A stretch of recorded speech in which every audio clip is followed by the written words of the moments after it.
One of the benefits of aging is that I'm not so invested in the close work that's getting my face ready every day. Thus, I've whittled my getting ready regimen down to 14 minutes. And it really shows.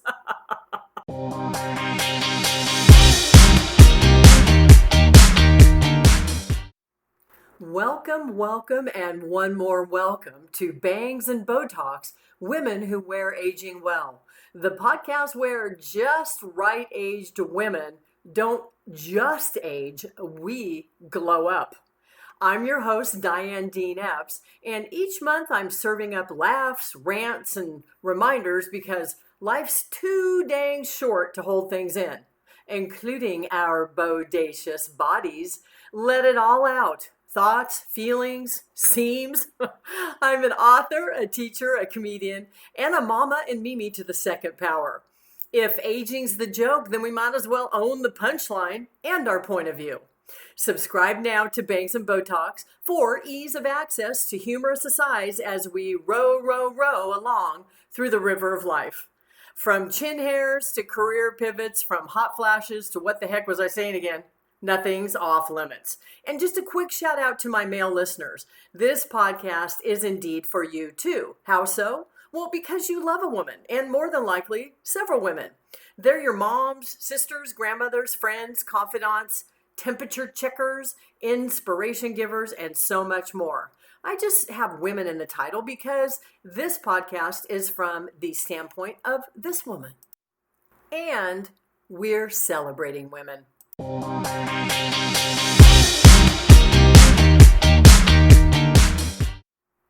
It's a slice of wonderful to be here with you today for our comedy clatch that I refer to as sit down stand up.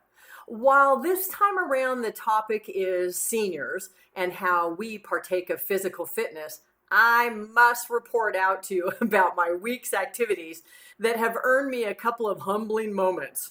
The first one being my visit to Noah's Bagels. Oh, I love Noah's Bagels. Yum, yum, yum. Alas, in the mountainous town where I reside, we don't have one. And so I have to drive myself about 45 minutes to go ahead and visit one. So when I do, yay, celebration. I had the joy of visiting one recently, exchanging pleasantries with the staff. And as I quickly reviewed my receipt, I saw I had received the senior discount. Without being asked if I was indeed a senior. Oh boy, they don't even need to ask me now. One look and they can tell she qualifies. Ugh, like a dagger. Do you hear me? Like a dagger. And then on the same day I tell ya, when I was looking to drown my sorrows in a nice Chick-fil-A sandwich with waffle fries and a strawberry hibiscus Sprite, I was again exchanging pleasantries with a staff member. Perhaps I need to quit exchanging pleasantries. And he complimented me on my outfit. Well, so far so good.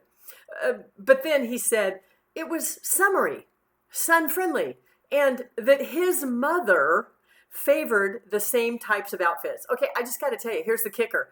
The gentleman I was talking to wasn't just a young teenager. He was someone who, well, I'm going to do a little reverse judgment here, I reckon. He appeared to be in his almost 50s. So, wow, super senior. That's me. I understand. No one meant any harm, but, I'm humbled. I might also consider not visiting so many food places when I'm out and about. No, don't be ridiculous. In our last episode, Choose All the Lanes, the theme was empowerment. Having said that, I do feel as though that's an ongoing theme baked into each and every episode of Bangs and BOTOX, subconsciously or otherwise. Because one of the benefits of getting older, and there are many, is we can really grab hold of our own power. By now, we've had quite a few experiences when we might have given it away. In my own case, I sure have. Jobs, relationships, finances. I neglected to just plain advocate for myself frequently.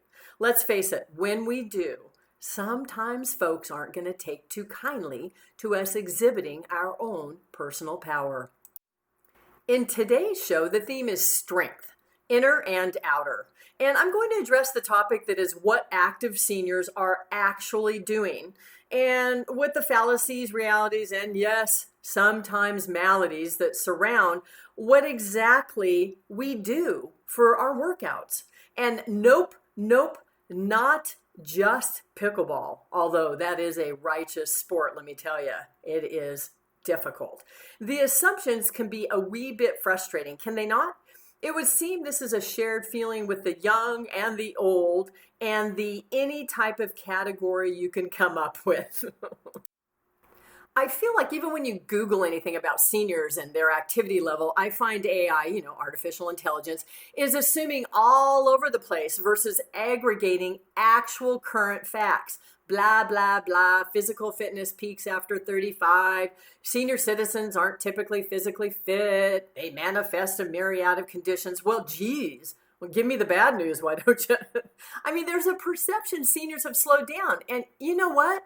It's more than okay if any of us have done that voluntarily.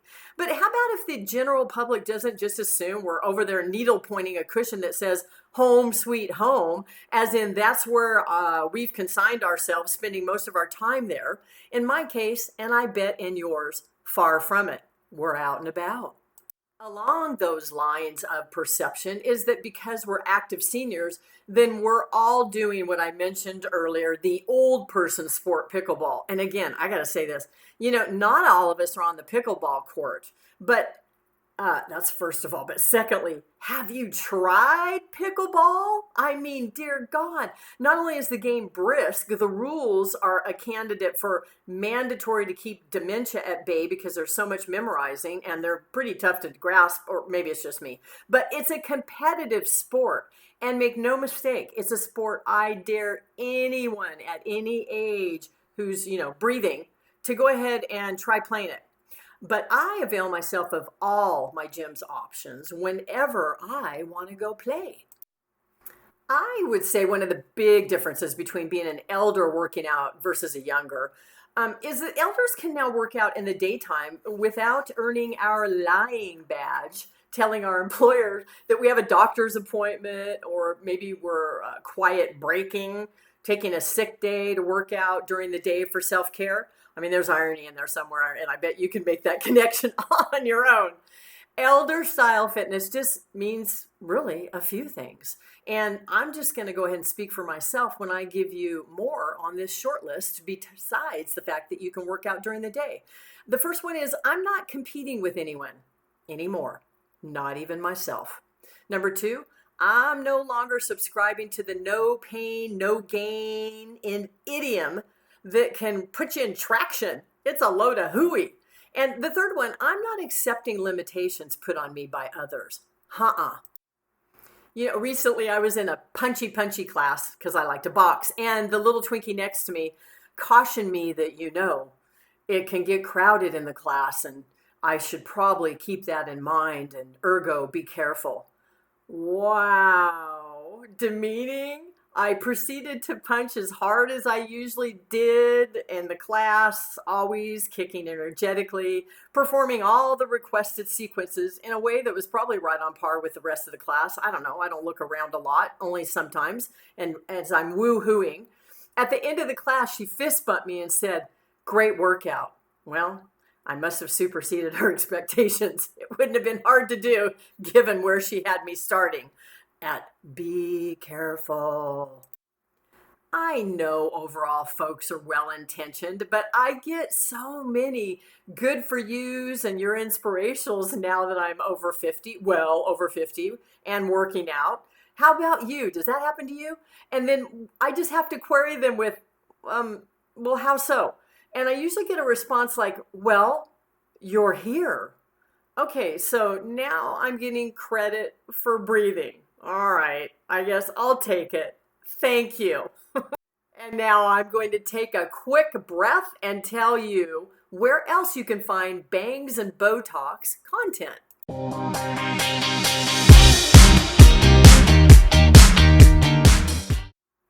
Bangs and BOTOX is distributed free by a number of providers: Spotify, Apple, YouTube, all listed on my website at Dean-Epps.com.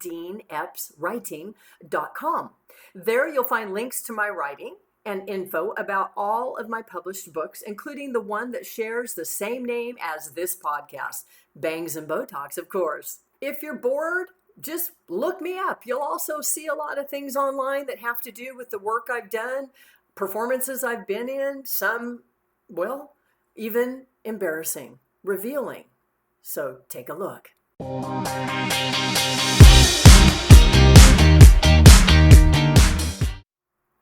Hey, so in this fitness, workout, strength, physical activity show, I have a hot fitness tip for you. If you're taking a class like, say, yoga or Pilates, don't wear those cute, however trendy pants that have buttons on them. I spent an excruciating 20 minutes during my Pilates class floor segment trying desperately to avoid rolling onto the buttons. Here's the deal. It wasn't possible. Wear the right clothes, always, and think about the conditions you'll be wearing them in. So I mentioned earlier when I gave you the 1, 2, 3s about what's great about an elder working out that I don't like limitations and I'm hardwired to not accept them. So that means last episode I talked about how I've tried pole dancing, another humbling pursuit of mine. And in Storytime with Diane, I'm going to tell you about how I did live the real get back on the bike trite saying, which landed me in a spinning class. And that's when I spun out.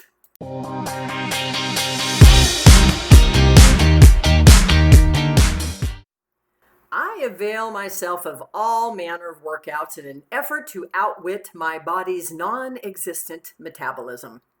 Always open to new and exhilarating ways to burn calories landed me in my first spin class where the rubber didn't exactly meet the road. If you haven't availed yourself of this brand of fitness, let me provide a very simple overview. The idea is to vigorously pedal a stationary exercise bike, burning through calories and your self-esteem, in a group setting with extremely fit individuals who also pedal moving bicycles on their days off. Alas, it didn't hit me until class began. I had truly never gotten back on the bike after an embarrassingly painful, to my psyche and body, cycling accident when I was a teen. Oh, it was the 70s, and I was super stoked because I had just gotten a new pair of burnt orange corduroy pants, and my best friend and I were going bike riding with boys. The 10-speed bicycle was all the rage at the time, so I borrowed my brother's Schwinn, despite the fact it was meant for someone about a foot taller than me. I didn't even adjust the seat, opting instead to pedal off with teen impulsivity. Oh, I remember it being a sunny day and nothing really boded ill, signaling the horror that was about to unfold. We giddily cycled along, just gabbing away, staring at the two super fun-looking guys riding their bikes in front of us. As it turns out, ogling and pedaling are a bad idea for so many reasons. When my friend looked back at me to give me the wow, look at us, ogling and pedaling look of excitement, she took a hard zig to the left, followed by an even harder zag to the right. This placed her squarely in my pedaling path. Showcasing my quick reflexes, if not any sort of safety strategy, I slammed on my brakes, discovering an unforgiving law of gravity. One moment I was happily cycling, and the next found me airborne as my corduroy-clad body flew over the handlebars. My pants ripped, my dignity was torn asunder, the bike's chain went flying, and this was all in the presence of boys. So now there I was in the spin class and back in the proverbial saddle. And I didn't think it was so bad until the instructor yodeled out, "Ready for those jumps?" Wait, what? Oh, right, she's kidding, right? That's probably how she gets us all loosened up for the ride. When I looked around keen to share a smile with the others over this joke, I quickly ascertained the queen of the spin cycle was way serious. She wanted us to launch ourselves up mid-pedal and then hold that jumping position. Oh, it got better. We were supposed to keep alternating between sitting and standing until she told us we were done. Oh no, it was all happening again. This was the exact position I'd been holding just prior to my biking mishap. The teacher interjectly yelled, "Ready?" And my body silently screamed, "No!" I couldn't do it. I was jump smacked. Every time she yelled jump, she'd look over me expectantly, only to find I was holding my own with the most basic of rides. It looked as though I was out for a leisurely Sunday ride in the countryside. But then I began to sweat profusely, equally due to the workout and extreme nervousness. The wheels on my bike kept spinning. My head was spinning with non-helpful thoughts, and my anxiety was spinning out of control. Nevertheless, I resolved to finish this danged class no matter what. The universe would really be doing me a solid if it would support me in my quest to prevent myself from involuntarily dismounting this God-forsaken, two-wheeled steel nemesis. At this point, even my nostrils were sweating. Not having the foresight to grab a towel before class meant I briefly converted to a one-handed grip while I grabbed my shirt and used it as a towelette. I was playing for keeps now. I prayed to the gods that protect fitness fools everywhere, that my feet wouldn't fly out of the stirrups, making it so the pedals smacked me in the back of my calves. So then I'd be left screaming in agony in front of everyone, including boys. It was the last time I heard the instructor yell jump that something just snapped in a good way. I knew I needed to bike through my fears, so I tried a baby jump. Bloop! My rear end was barely off the bike while the rest of the class was taking the hill. I hadn't fallen yet, so I executed another baby jump. Bloop! Feeling exhilarated by my accomplishment, I gave it one more go for the road that I wouldn't be riding on. As the class wound down, I felt so proud. I'd made it and I jumped. As I left, the teacher was saying, "Good job, you're a beast, and way to take that hill to everyone." To me, she said, "That's so awesome you made it through the whole class." To which I responded dryly, "It's a personal best," as I crab walked out of the class, my pride and body already smarting.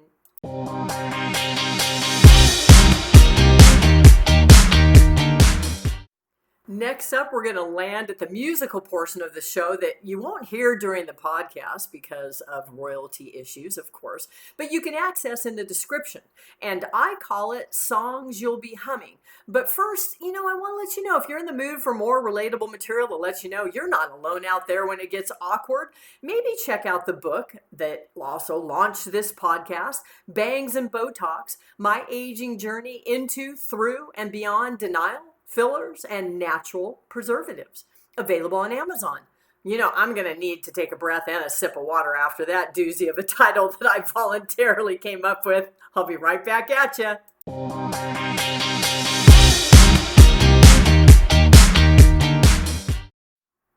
This is my fourth installment of Songs You'll Be Humming. I began with a hip-themed playlist that goes with my Hip Hip Hooray episode, then featuring 3 kick rear end songs, and that one is Hip Replacement by Lawrence. Oh man, I love this one. When I returned to my dance class, I played it. It's pretty funny given the lens of having a hip replacement. Tower of Power's What Is Hip, and Hip to Be Square by Huey Lewis and the News. Then I moved on to a menopause themed soundtrack that works well with the Never Pause episode, followed by an empowerment themed series. These are all on Spotify to go along with Choose All the Lanes. And now I've got a workout, move it one for you. The link's in the description, and there are 26 songs guaranteed to keep you great company, whether you're jogging, walking, dancing, lifting weights, any of it. And yes, Olivia Newton-John's iconic Physical is in there. So many other artists though, Dua Lipa, Justin Timberlake, Katrina and the Waves, Salt and Pepper. So just push it real good when you work out, okay? Because I like to think I've helped with that. And here's a fabulous new little mini section that I introed last show because it allows me to get my English teacher yayas out. It's called vocabulary versatility. Oh, yes, I love that. And these are delicious words you can introduce into your daily conversations to really up the ante on showing your vocabulary versatility. A fun little adjective, is there anything, such a thing as a fun adjective? I think so, is stultifying. The definition is causing someone to lose enthusiasm or initiative, often because things are so tedious, dull, or restrictive that they prevent new ideas from developing. A sentence that might illustrate this word: Dear God, that meeting was so stultifying. I thought I was going to have to get up and jog around the conference room to keep myself awake. See, and I still kept with the theme because there's an activity in there. I'm just spitballing here, but you're likely to come up with a better way to use that word, or, you won't, because you don't have to. No one puts baby in a corner. Now for the somethings.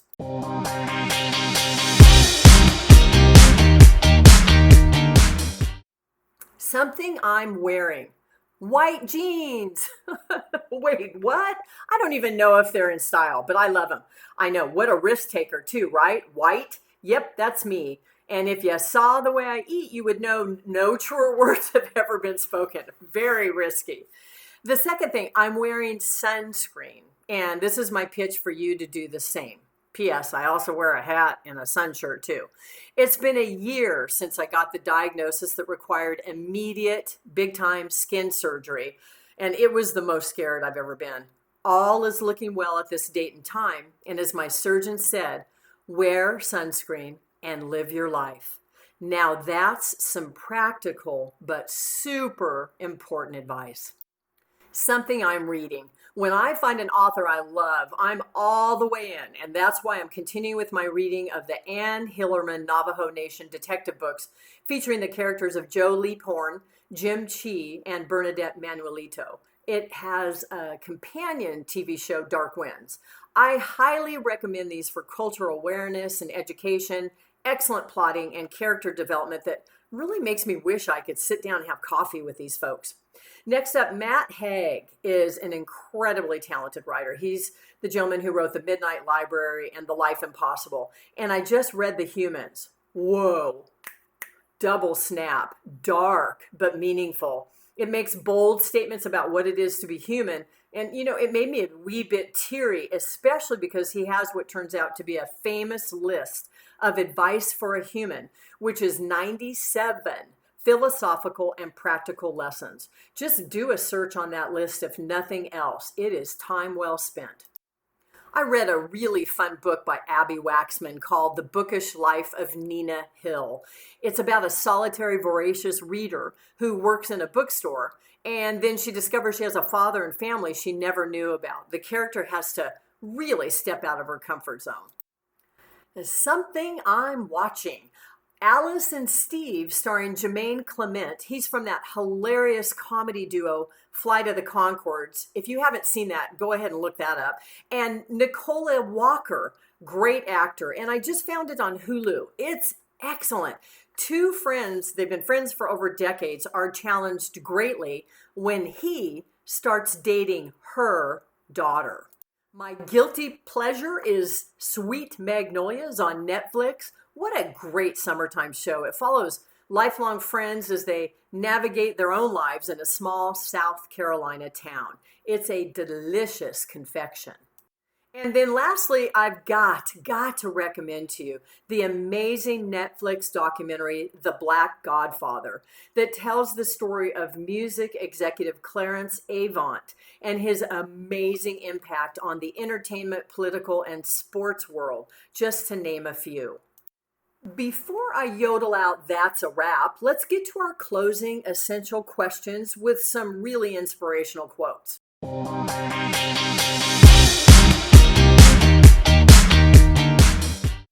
I want to start by saying you are strong. Yes, you.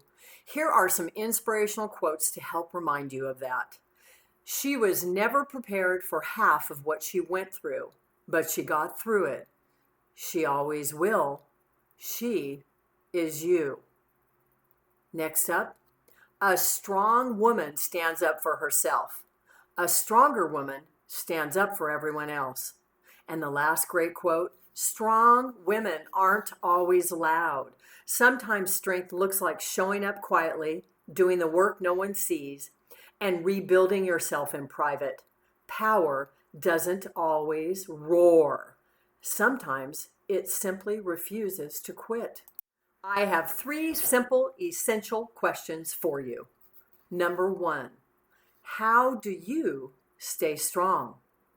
Number 2, what are the physical activities that make you strong? And number 3, when do you feel strongest? And I shared a mantra with you during my last show. I'm going to leave it in for a little bit as part of our conversation. Here it is. You can repeat this with me or on your own, or you don't have to at all. I will not be stifled, lectured, held back, or down, told how to think, told I'm not enough, or that I'm too much, nor judged. I require and deserve acceptance. I proudly and unapologetically travel down all the lanes in my journey. I'm an exquisite, one-of-a-kind natural wonder, and I celebrate me daily. That's a wrap this time around, dear listeners. Our experience is a shared one. Thank you so much for taking the time to connect. Whether it's in person, via the airwaves, or the written word, it's all powerful in creating community. It's your right to own your space and your place in the world. Don't forget to celebrate your many strengths. I'd love to hear about them, so feel free to reach out to me via Instagram, Ms. Right Now Author, Facebook, Ms. Right Now, or right here in the comments section. Until our next Bangs and Botox, Women Who Wear Aging Well, Comedy Coffee Clatch podcast, friends.